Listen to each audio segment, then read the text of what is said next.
Welcome to the Living Life Well show, the intersection of God's Word, today's science, and healthy living with common sense application, all based on the truth of the Word of God. I'm your host, Dr. John Skelton. Now let's get straight to the truth.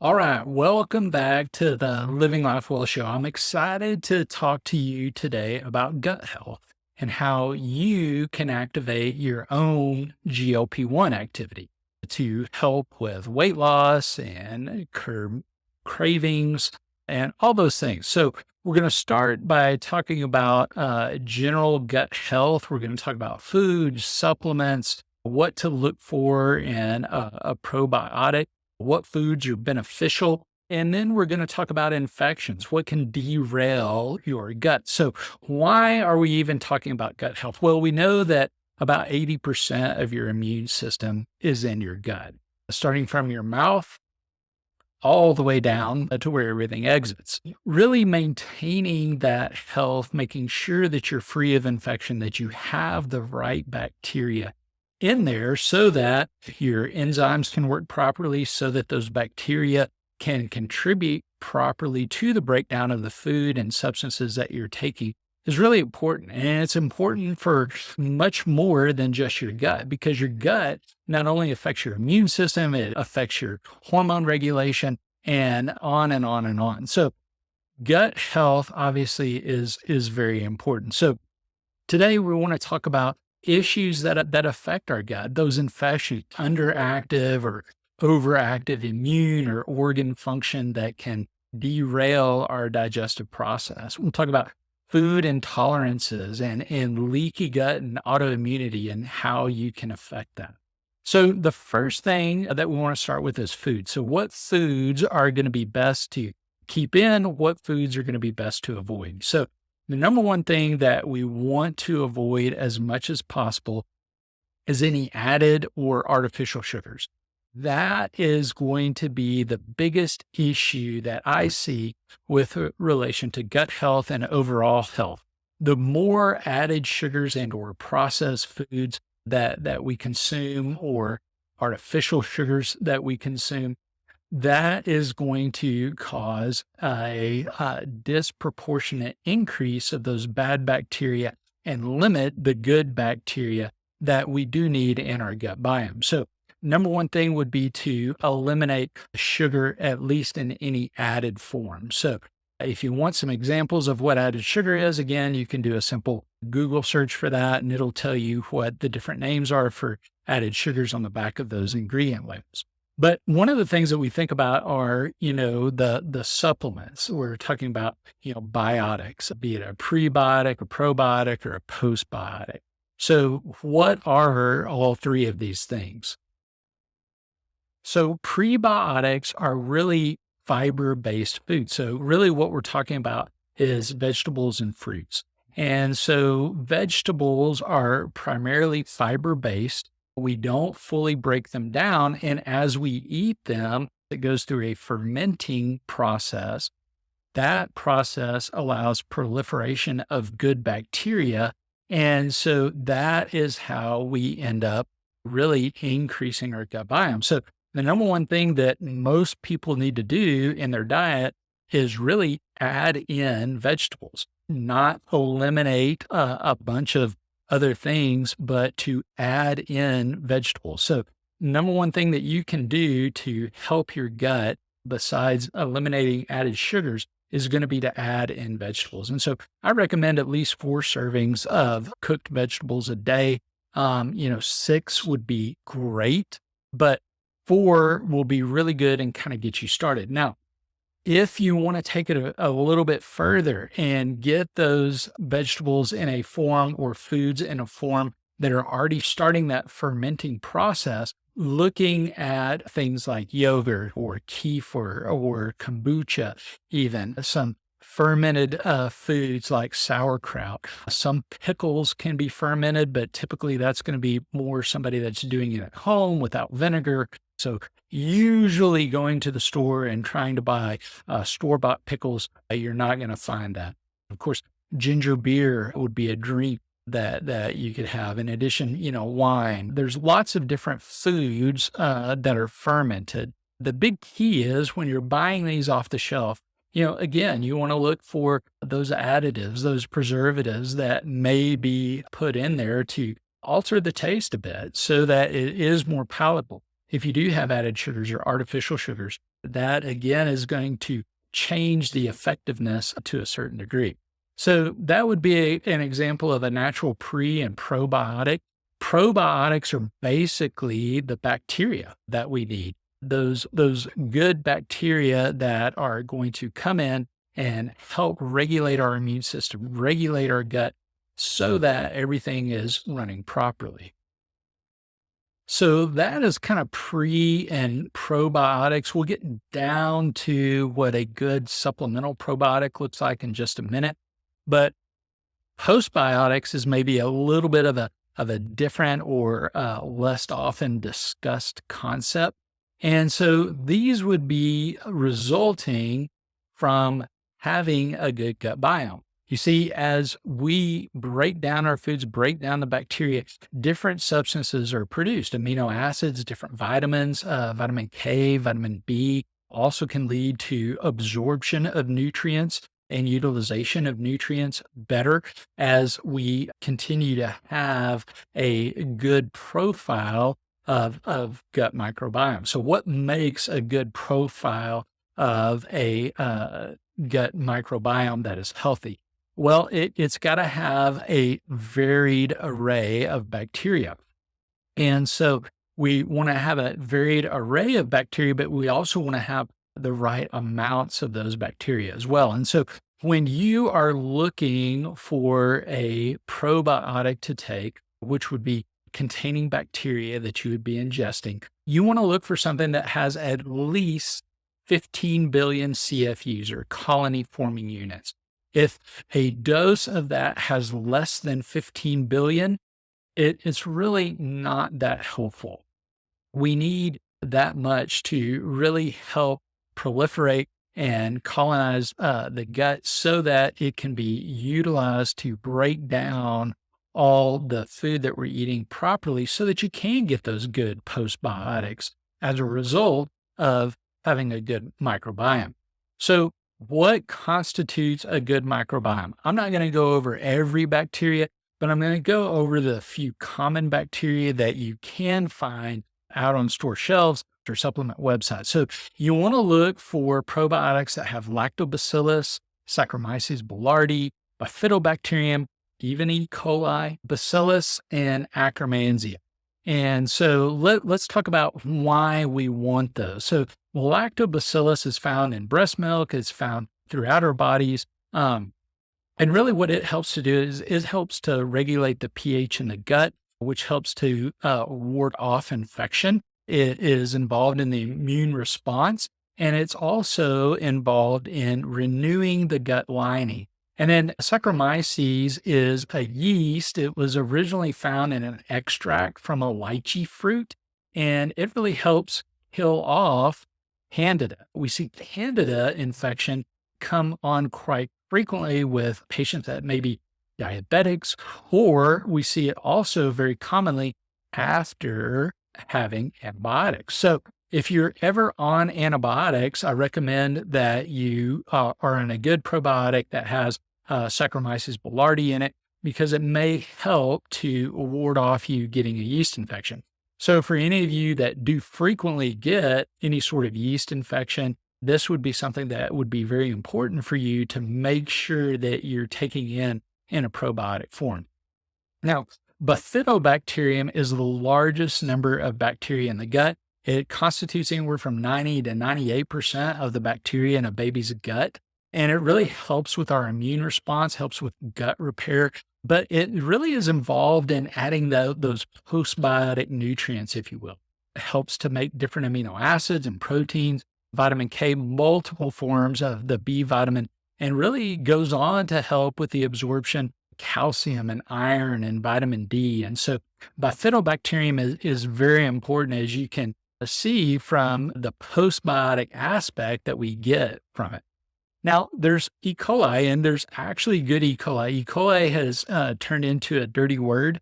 We have it associated with multiple illness states, with different outbreaks from our food and those things. But there are some really good E. coli that are out there, and they involve really in lactose digestion. And so, if you have an issue with lactose intolerance, it may be because you have an imbalance of this good E. coli. And so it also is involved in vitamin K and B synthesis as well. But the big issue with the E. coli is it really helps to keep down its sinister cousins. So the ones that do cause infection, the 0157 and other varieties that really go on and cause those acute illnesses and or chronic illnesses. And so those good E. coli, we want to make sure that we have those good strains as well. Now, Bacillus subtilis is a bacteria that's found in the soil. With us drinking, bottled water nowadays and really filtered water, we really don't get this too much anymore. So if you were, not a child of the 70s and early 80s or before, you probably didn't drink out of a water hose. So we got, a lot of the Bacillus subtilis throughout history because we were drinking from wells and had some of this in the ground water associated with it just because there was soil to a certain degree in the water that we drank. The Bacillus subtilis is one that you really want to have because it is just kind of a passenger. You ingest it and it kind of rides through your gut. It really doesn't live there. It's just passing through, so to speak. It was discovered in World War II and it was found to really help with dysentery and typhoid. And so after this, it really came into research.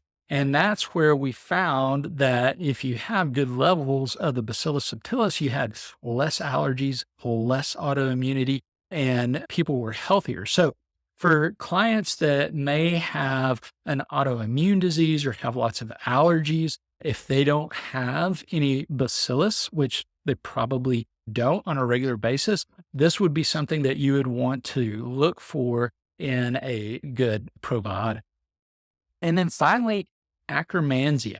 Akkermansia is really promoting your natural GLP-1 activity.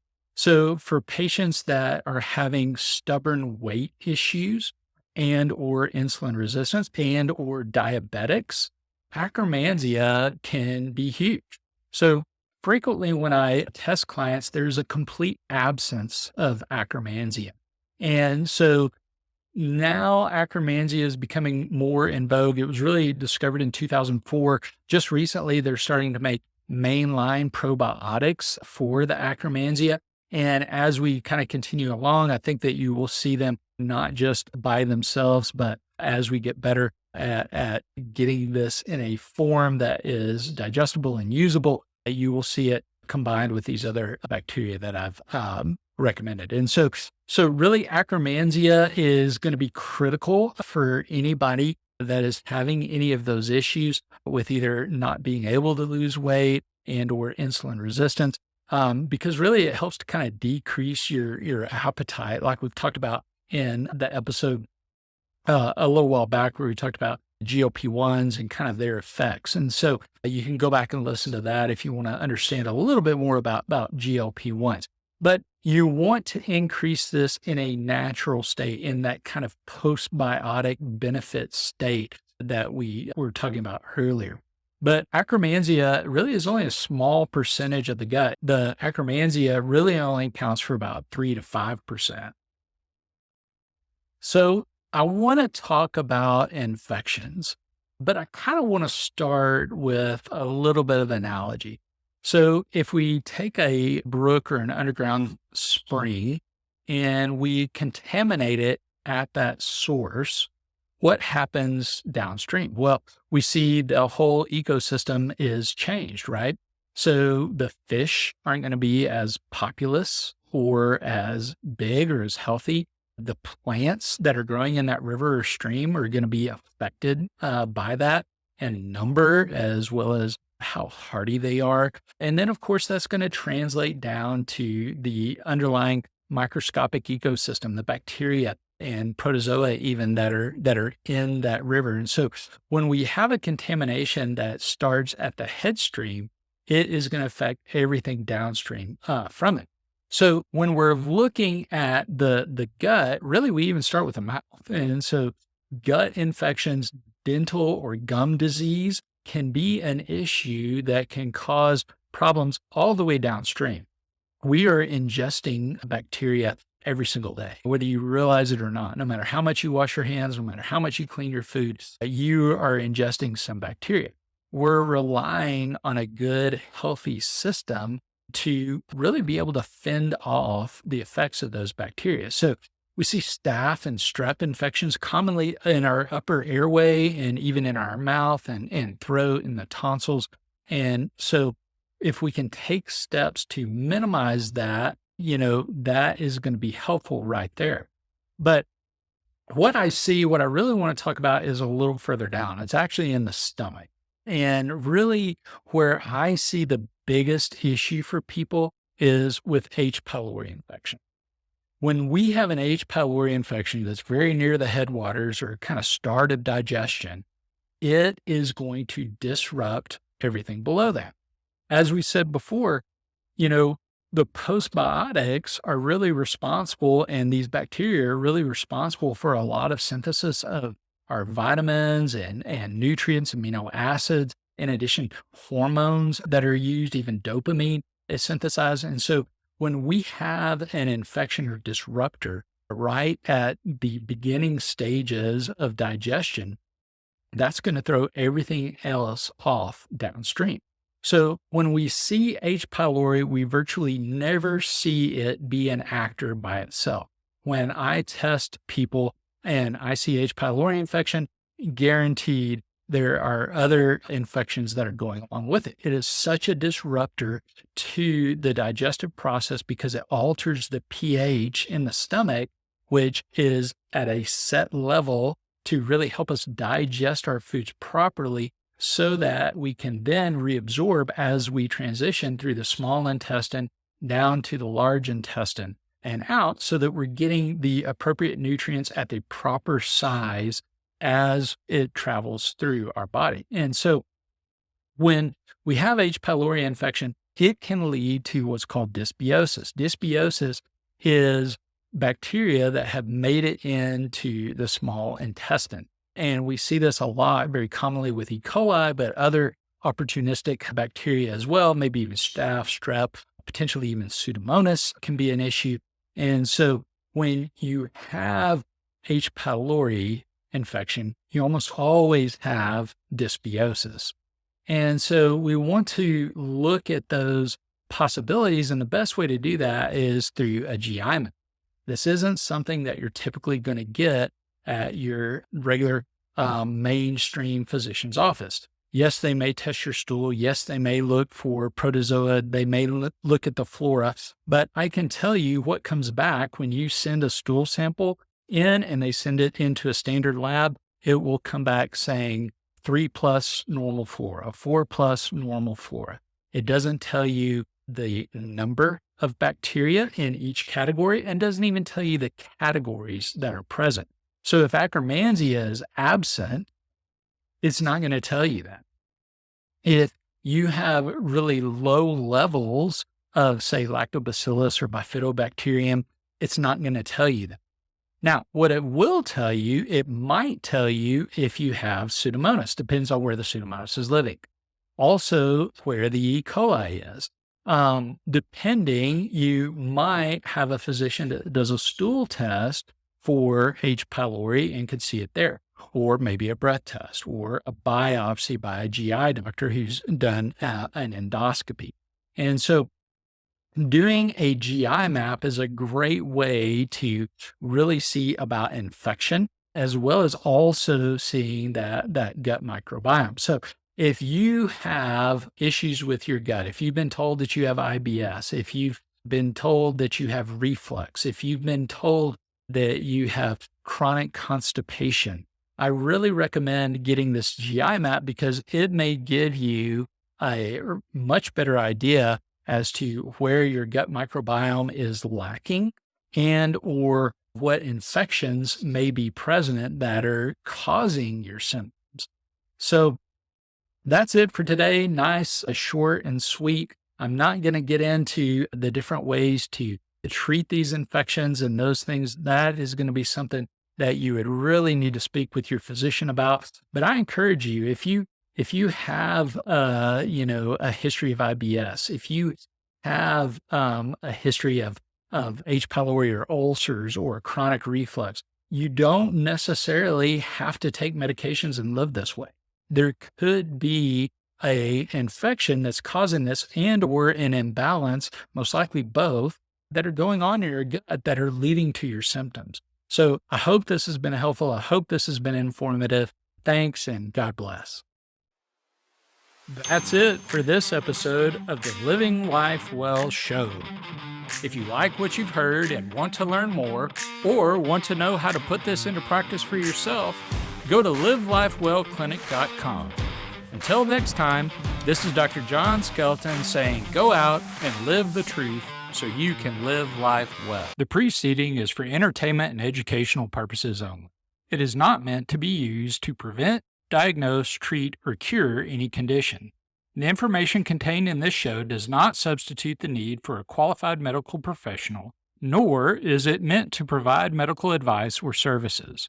If you feel information presented in this show may apply to you, we recommend you seek out the help of a qualified medical professional who can evaluate and treat your specific concerns.